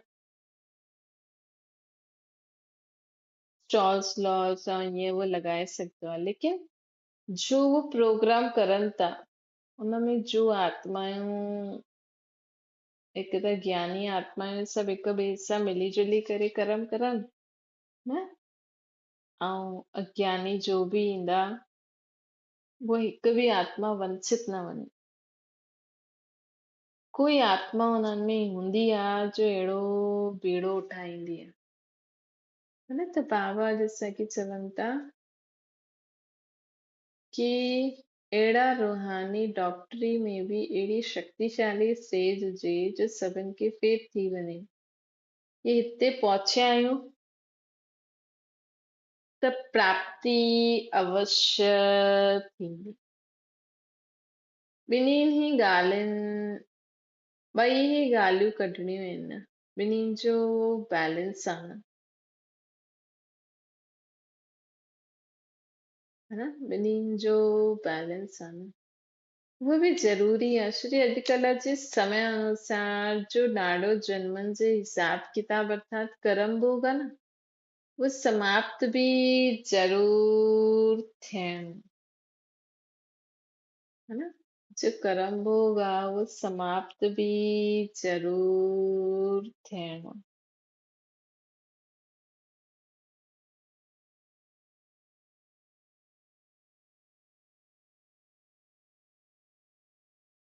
त इन करे बाबा जैसा कि चवनि था कर्म भोग आहे समाप्त भी थींदो। कर्म भोग जो हिसाब ख़त्म करण जे लाइ स्थूल दवाई ऐं कर्म योगी ठाहिण जे लाइ ये रूहानी दवाई। बाबा डॉक्टर सां ॻाल्हाइनि था न, त डॉक्टर्स वटि आत्म ईंदियूं आहिनि भई हीअ बीमारी आहे, हीअ बीमारी आहे, हीअ बीमारी आहे, त बाबा चवनि था कि अंतिम समय आहे, हिसाब किताब माण्हुनि जो जल्दी जल्दी समय पूरो थिए थो, त हिन करे कर्म भोग जे हिसाब ख़त्म करण लाइ उन्हनि खे त स्थूल दवाई भले ॾियो लेकिन ये रूहानी दवाई भी ॾियो, है न, उन्हनि आत्माउनि खे। सो अगरि कोई डॉक्टर अगरि कोई डॉक्टर बाबा जो ॿार ठही वञे, हुनजो हॉस्पिटल हुजे ऐं उहो पंहिंजे हर वॉर्ड में कुझु न कुझु बाबा जा अहिड़ा चित्र स्लोगन थींदा आहिनि न, ईअं लॻाए छॾे, बाबा जो मेडिटेशन रूम हुजे। माण्हू वैसे ही हॉस्पिटल में त एॾा दुखी परेशान हूंदा आहिनि त भॻवान सोचदा आहिनि हा भई हिते भॻवान जो कमरो हुजे त उते वेही रहूं, त बाबा जो मेडिटेशन जो रूम हुजे, उते बाबा जा गीत हलंदा रहनि 24 घंटे। हुननि हॉस्पिटल जे हुननि रूम में बाबा जो चित्र हुजनि जाते माण्हू पढ़ी करे, हा, अहिड़े समय ते इंसान जी नज़र अहिड़े चित्रनि ते वेंदी त उन्हनि खे बि कुझु चेतनता लॻे। ॾिसो हॉस्पिटल में बि चाहे अगरि कोई भगत माण्हू बि हूंदो त उहे बि पंहिंजे हॉस्पिटल में हर जॻह अगरि कंहिं न कंहिं देव देवताउनि जे चित्र लॻाए छॾंदो ऑपरेशन वार्ड में, आईसीयू में, या जो बि हुननि जा जनरल वार्ड हूंदा आहिनि या जो बि कमरा हूंदा आहिनि, भक्ति मार्ग में माण्हू सोचदा आहिनि न अहिड़ा भॻवान जा चित्र अहिड़ी जॻह थोड़ी रखबा आहिनि। हू त चित्रनि खे एॾो संभाले करे रखदा आहिनि। लेकिन चित्र मतलब कि उन्हनि खे ॾिसी करे असांखे शक्ति मिले। त इहे ज्ञान मार्ग में बाबा सखे चवनि था, बाबा जा त एॾा सारा सुठा सुठा स्लोगन बि आहिनि जेके पढ़ी करे जीवन परिवर्तन थी वञे। त बाबा चवनि था कि कर्म भोग जो हिसाब ख़तम करण लाइ स्थूल दवाई त ॾींदा ई आहिनि, कर्म योगी ठाहिण लाइ उन्हनि खे इहा रूहानी दवाई बि ॾियो, है न। हाणे सभु भोगे करे ख़तम कंदा, चाहे मनसा द्वारा चाहे शरीर द्वारा। हिन समय वैसे बि ॾिसो था न माण्हू कीअं जल्दी जल्दी माण्हुनि जा हिसाब किताब चुकतू थियनि था न, कीअं माण्हू अचानक वेठे वेठे कोई बीमारी थी वञे। सभी आत्मायूं मुक्ति धाम में वेंदियूं, सभी आत्मायूं मुक्ति धाम में वेंदियूं। हाणे न रोगी रहंदा न डॉक्टर रहंदा, उन जे लाइ प्रैक्टिस अंत में ही थींदी। जो डॉक्टर हूंदा लेकिन कुछ करे न सघंदा, एतिरा पेशेंट्स हूंदा उन्हनि वटि। कोरोना जे समय ॾिठो न, त उहो त ठीक थी वियो, है न, उहो त ठीक थी वियो। लेकिन अगरि तव्हां हाणे ॾिसो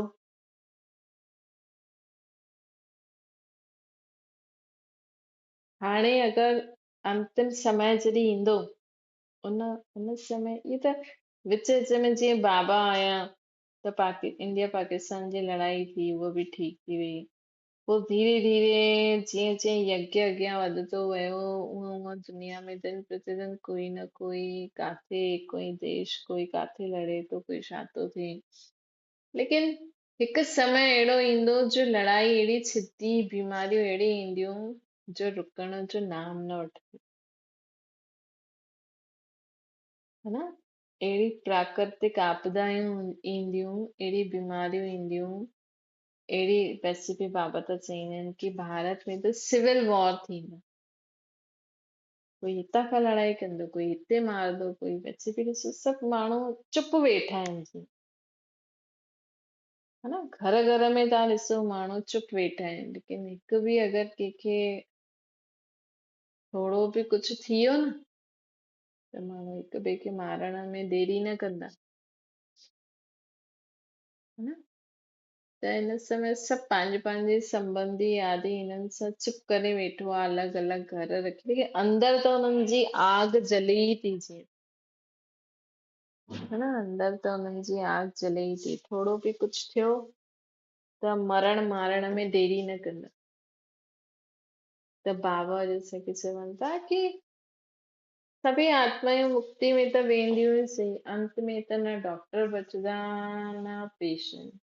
रोगी एॾा हूंदा कि डॉक्टर कुछ करे ई न सघंदा, बसि हुन समय सिर्फ़ पंहिंजी दृष्टि द्वारा, वाइब्रेशन द्वारा, उन्हनि खे टेम्पररी वरदान द्वारा शांति ॾेई सघंदा, पंहिंजी दृष्टि द्वारा, वाइब्रेशन द्वारा उन्हनि खे टेम्पररी वरदान द्वारा शांति ॾेई सघंदा। मरदा त ॾाढा, मरण वारनि जे लाइ जलाइण जो बि समय न हूंदो, न। कोरोना जे समय ईअं हुयो न, एॾी लाशियूं हुयूं, जॻह ई न हुई। लेकिन हाणे जेकी मौत ईंदी न, मरण वारनि जे लाइ जलाइण वारनि जो ई समय न हूंदो, छो जी अति में वञिणो आहे न। हाणे जी काथे न कंहिं देश में अगरि कोई माण्हू मिसाइल फिटी कंदो आहे या कुछ, ॾाढा माण्हू सम्झो ज्यादा मरदा आहिनि न, त गांव जे अगरि सम्झो कंहिं गांव में ईअं लड़ाई लड़ी ऐं हुन गांव में एॾा सारा माण्हू मरी विया त हुननि जी डेड बॉडी खे खणी करे थोड़ी हिकु हिकु करे मां हुनखे उहो जलाईंदा। हुन गांव जे गांव खे ई जलाए छॾींदा, पाण ई हुननि जी डेड बॉडी जली वेंदी। त बाबा त असांखे चवनि था अति में वञी करे अंत थी वेंदो। हाणे जे समाचार जे अनुसार बि ॾिसो कोई नई बीमारी फैलदी आ त केतिरो फास्ट फैलदी आहे। जेसिताईं डॉक्टर हुन नई बीमारी जी दवाई कढे तेसिताईं त कई माण्हू ख़तम बि थी वेंदा, छो जे अति में वेंदो न।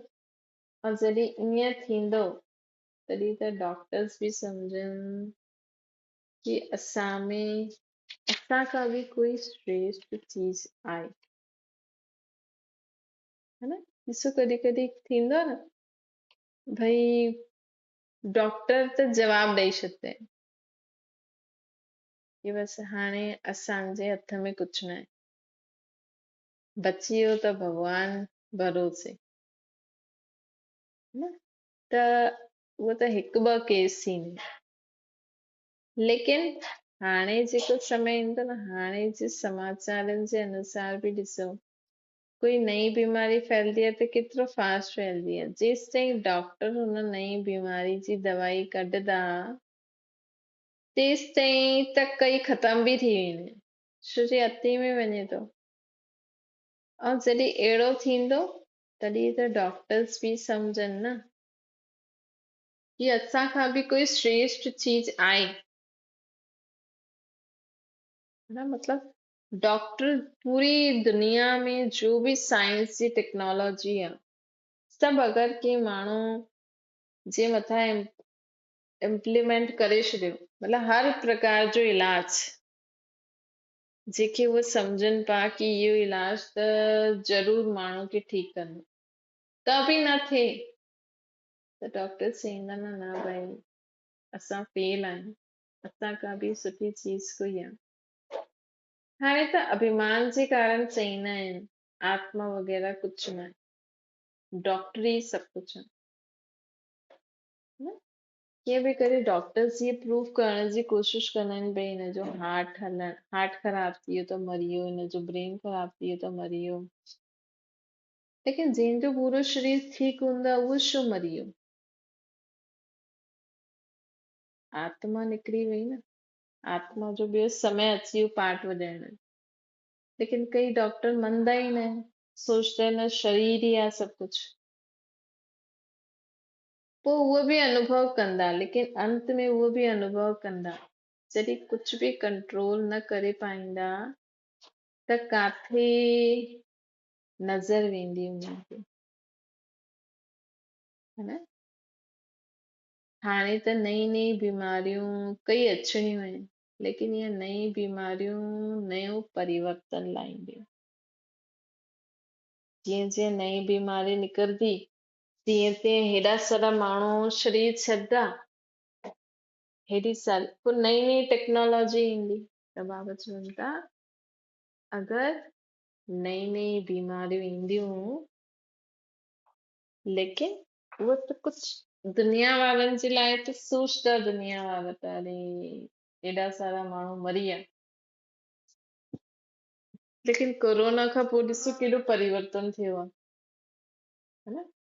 ईअं ई अगरि कोई नई बीमारी ईंदी त हुन खां पोइ केतिरो परिवर्तन थींदो। त बाबा हाणे चवनि था तव्हां माण्हू त ॾाढा ॾाढा भाग्यवान आत्माऊं आहियो जो विनाश सां पहिरियों पंहिंजो अधिकार पाए वरितो। ॿिया सभु त चिल्लाइनि था हाय असां कुझु न पातो, ऐं तव्हां बाप दादा सां गॾु दिलि तख़्त नशीन थी करे उन्हनि खां बाबा चवनि था तव्हां बाप दादा जे सां गॾु दिलि तख़्त नशीन थी करे उन्हनि खे वरदान ॾींदा, है न। असां त पाए छॾियो ऐं बाक़ी माण्हुनि खे असां बाप दादा जो दिलि तक नशीन थी करे उन्हनि खे असां वरदान ॾींदासीं। त केतिरा भाग्यवान आहियो, सदा ई ख़ुशि रहंदा आहियो न, सदा इन ई मस्ती में झूमदा आहियो न। सभी पेशेंट खे बि ख़ुशी जे झूले में झुलायो। बाबा डॉक्टर्स सां ॻाल्हाइनि पिया न, त बाबा असांखे चवनि था, बाबा चवनि था कि सभिनि पेशेंट्स खे बि ख़ुशी जे झूले में झुलायो। तव्हां केॾा भाग्यवान आहियो। पोइ तव्हांखे ई भॻवान जो ई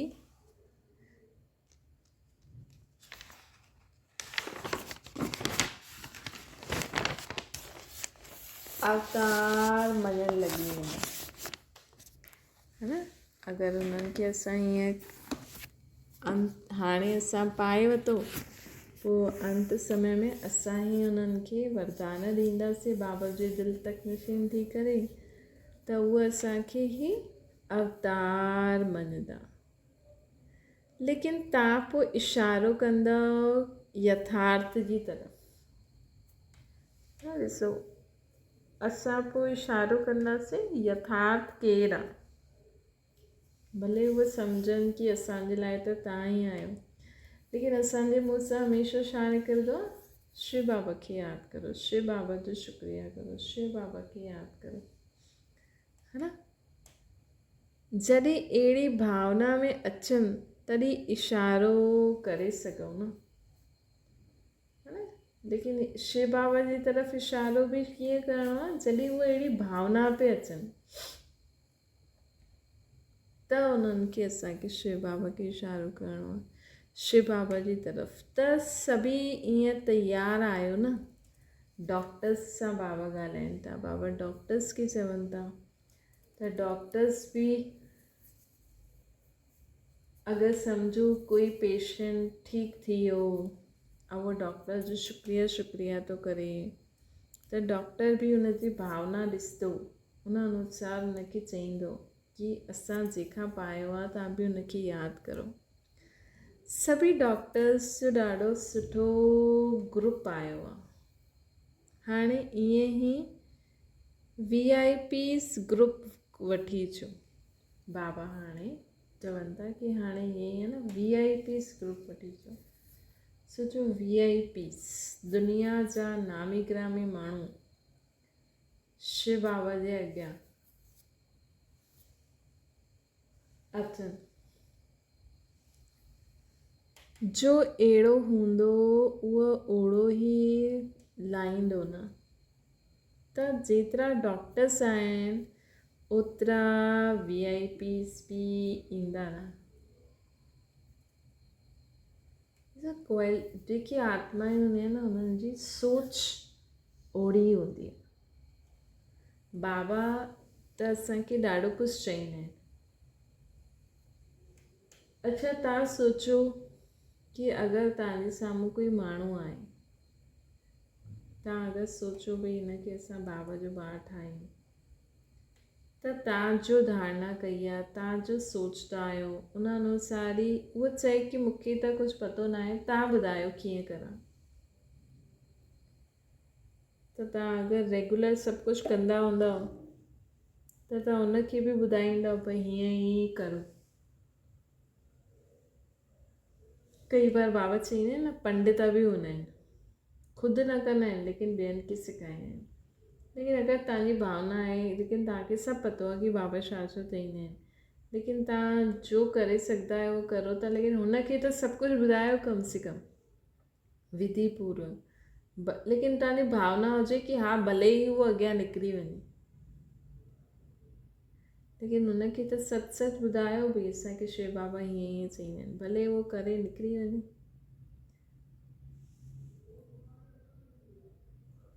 कई माण्हू न ख़ुदि न कंदा आहिनि न अमृत वेलो, त ॿियनि खे बि चईंदा आहिनि कि कोई ॻाल्हि कोन्हे, जॾहिं बि उथो तॾहिं करे वठिजो, छा थियो। असांखे उन्हनि खे साफ़ साफ़ ॿुधाइणो आहे कि शिव बाबा त हीअं चईंदा आहिनि कि एतिरे बजे उथो, एतिरे बजे करो, हीअं करो। उहो अगरि चए की न असां त उथी न सघंदा आहियूं ईअं हूअं, त तव्हां उन्हनि खे फोर्स करो की न तव्हांखे उथिणो पवंदो, तव्हांखे एतिरे बजे ईअं करिणो पवंदो। अगरि उहो बिल्कुलु ई लाचार आहे ईअं आहे त हुन लाइ बाबा चईंदा न चल ठीकु आहे, सुबुह जो उथी करे मूंसां गुड मॉर्निंग त करो कम से कम जॾहिं बि उथो, है न। भले तव्हां न करो अमृत वेलो, लेकिन हुनखे त असां चऊं न, लेकिन बाबा चईंदा न ख़ुदि कंदो तॾहिं त ॿियनि में बि फोर्स भरे सघंदो न। पर चलो कोई में धारणा न बि आहे त उहो शिव बाबा खे ॿुधाए करे हुनखे शिव बाबा जी ॻाल्हि ॿुधाए छॾे, शिव बाबा ॼाणे उहो ॼाणे, है न। त बाबा चवनि था जो जीअं हूंदो उहो ई लाहींदो। कई बार ॿार ख़ुदि न कंदा आहिनि लेकिन ॿियनि खे चईंदा आहिनि ऐं ॿियनि खे कराईंदा आहिनि, त बाबा चईंदा आहिनि फौरन में बि अनुभव जे अॻियां सभु झुकी वेंदा आहिनि। साइलेंस जी शक्ति जे अॻियां झुकंदा ज़रूरु फॉरनस। हाणे वॾा साइंस वारा बि ना उमीद थियण लॻी आहिनि, है न। वॾा साइंस वारा बि ना उमीद थियण लॻी आहिनि। काॾे वेंदा, जाॾे तव्हां साइलेंस वारा ई किरनियूं ॾींदा हुते ई नज़र वेंदी न उन्हनि जी। बाबा चईंदा न कि अॼु बाबा जी मुरली में हुयो न कि बाबा कोई प्रेरणा सां कमु न कंदा आहिनि, पर चईंदा आहिनि शंकर जी प्रेरणा सां असां बॉम्ब्स ठाहियूं था, इहे बि ड्रामा आहे,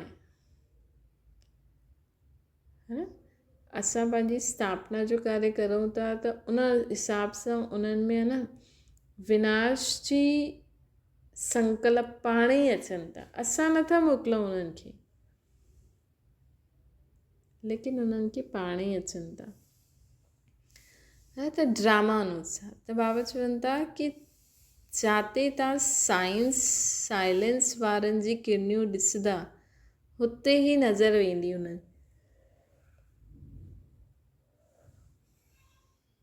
त भले ई उहा हुन शक्ति खे नेगेटिव में यूज़ था करनि, असां पॉज़िटिव वे में यूज़ था करूं।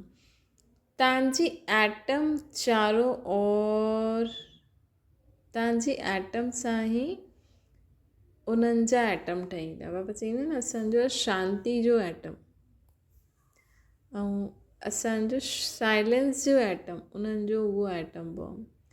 कॉपी त तव्हांखे ई कंदा आहिनि न।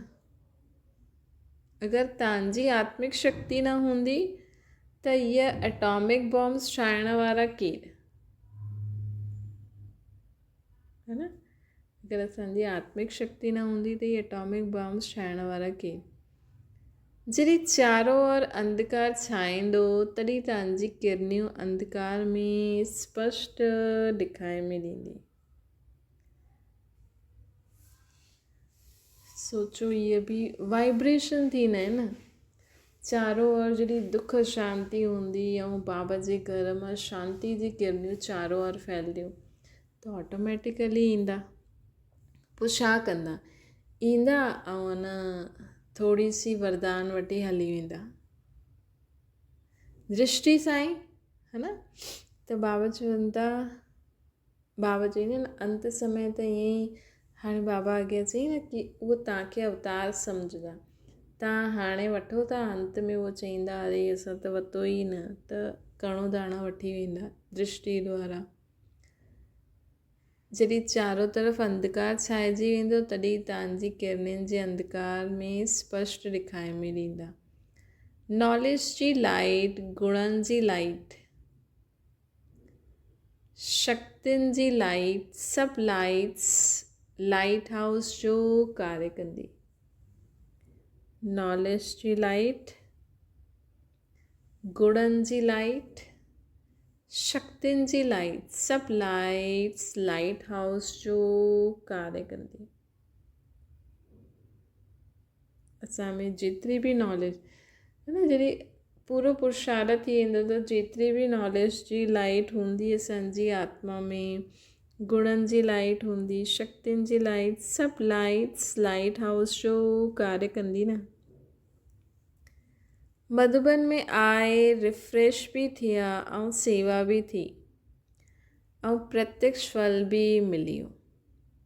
प्लान्स जो ठाता आहिनि उन्हनि खे अॻियां वधाईंदा रहो। जो भी प्लान्स ठाता आहिनि मतलब जो भी विंग आई आहे मीटिंग कंदा आहिनि न, जो प्लान्स ठाहिया उनखे अॻियां वधायो। बाप दादा वटि त तव्हांजे संकल्प बि पहुचंदा आहिनि। कागज़ त पोइ कागज़ में त पोइ लिखंदा आहियो, पहिरियों बाबा वटि संकल्प पहुची वेंदो आहे। अच्छा बाबा हाणे पार्टियुनि सां ॻाल्हाइनि था। संगम युगी ब्राह्मणनि जो श्रृंगार आहे सर्व शक्तियूं ऐं सर्व गुण, है न। संगम युगी ब्राह्मणनि जो श्रृंगार छा आहे? सर्व शक्तियूं सर्व गुण। सदा बाप जी यादि जी चित्र छाया जे अंदरि रहंदा आहियो। ईअं अनुभव कंदा आहियो कि सदा बाप जी चित्र छाया असांजे मथां आहे। जीअं कल्प पहिरों जे यादगार में ॾिठो न, पहाड़ी खे चित्र छाया ठाहे छॾियनि, त सॼे कलयुगी समस्याउनि जे पहाड़ी खे बाप जी यादि द्वारा, समस्या न लेकिन छत्र छाया ठाहे छॾियो। त सॼे कलयुगी समस्याउनि जे पहाड़, दुनिया में जेतिरी भी समस्याऊं आहिनि, पहाड़ के बाप जी यादि द्वारा समस्या न लेकिन छत्र छाया ठाहे छॾियो। ये समस्याउनि खे समाधान करण वारा मास्टर सर्वशक्तिवान ठहो। है न, ये समस्याउनि जो समाधान करण वारा मास्टर सर्वशक्तिवान ठहो। मां मास्टर सर्वशक्तिवान आहियां। कहिड़े भी प्रकार जी समस्या स्वयं खे कमज़ोर त न कंदी आहे। समस्या आहे असांखे, बाबा खे कॾहिं चईंदा आहियो बाबा ये समस्या आहे, कि हमेशा समाधान स्वरूप ई आहे। ॿुधाइण अलॻि ॻाल्हि आहे कि बाबा हीअं ॻाल्हि आहे, बाबा शरीर में हिते सूर आहे, बाबा शरीर में हीअं थिए थो, लेकिन हाय थोड़ी कंदा आहियूं असां, है न। बाबा खे ॿुधाइणो त आहे सही, छो जी बाबा असां त ट्रस्टी आहियूं, त असां समस्या जी रीति थोड़ी ॿुधाईंदा आहियूं। असां त सिर्फ़ु बाबा खे ॿुधाईंदा आहियूं कि बाबा हीअं आहे, है न। त असां त समाधान स्वरूप न, कहिड़ी भी प्रकार जी समस्या स्वयं खे कमज़ोर त न ठाहींदी आहे। कमज़ोर त तॾहिं ठाहींदी न जॾहिं असां हुनखे समस्या सम्झंदासीं।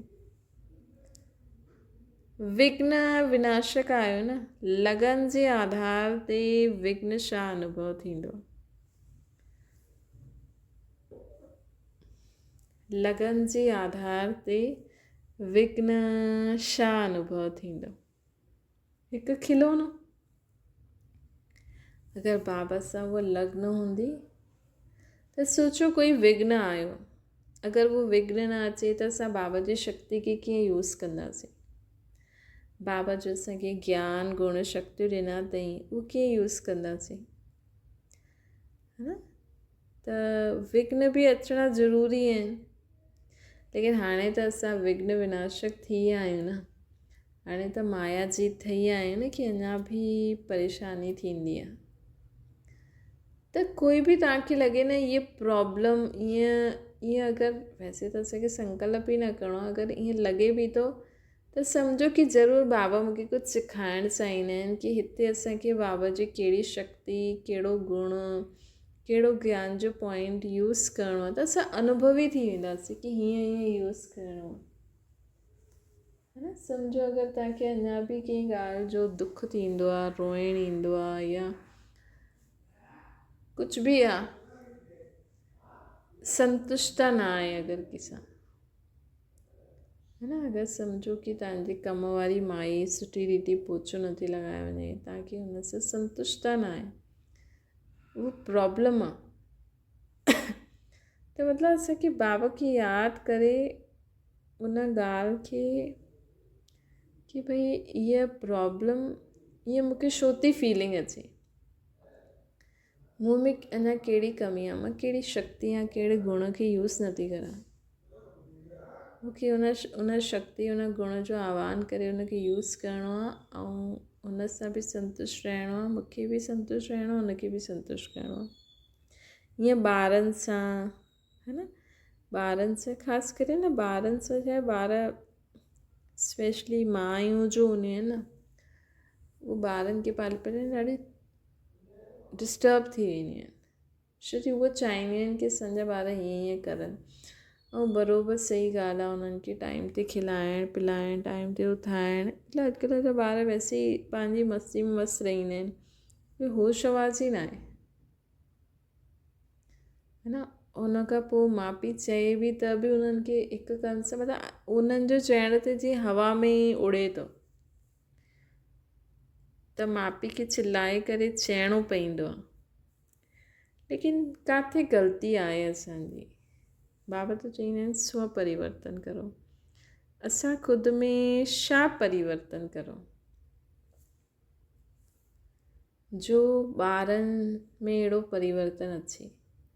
असांखे छा करिणो? उन्हनि जे प्रति शुभकामना करणी आहे। ऐं हिकु बार चई करे न, उन जे प्रति शुभकामना चई करे हिकु बार चई करे न छॾे ॾियो। हाणे माण्हू चवंदा टाइम थो थिए, कीअं छॾे ॾियूं? या त चिल्लायो, या छॾे ॾियोसि, हुनखे सकाश ॾियो, या अमृत वेले ई हुनखे सकाश ॾियो। त बाबा चवंदा आहिनि कि विघ्न खिलोनो आहे। जीअं खिलोने सां खेॾंदा आहियो न, घबराईंदा न आहियो, ख़ुशी थींदी आहे न, ईअं कहिड़े बि प्रकार जो विघ्न हिकु खेल जे समान खिलोनो लॻंदो आहे। इनखे चइबो आहे मास्टर सर्वशक्तिवान। सर्वशक्तिवान पंहिंजे जीवन जो हिकु श्रृंगार ठही वियूं आहिनि। सर्वशक्तियूं ब्रह्मण, संगम युगी ब्रह्मण जीवन जो श्रृंगार आहे। सर्वशक्तियुनि सां श्रृंगारी हुई, सजी सजाई मां आत्मा मूर्ति आहियां। ॾिसो, मां आत्मा केरु आहियां? संगम युगी ब्रह्मण, मां संगम युगी ब्रह्मण आहियां। ऐं मुंहिंजे आत्मा जो श्रृंगार छा आहे? सर्वशक्ति। सर्वशक्तियुनि सां श्रृंगार हुई, सजी हुई, सजी सजाई मां आत्मा मूर्त आहियां।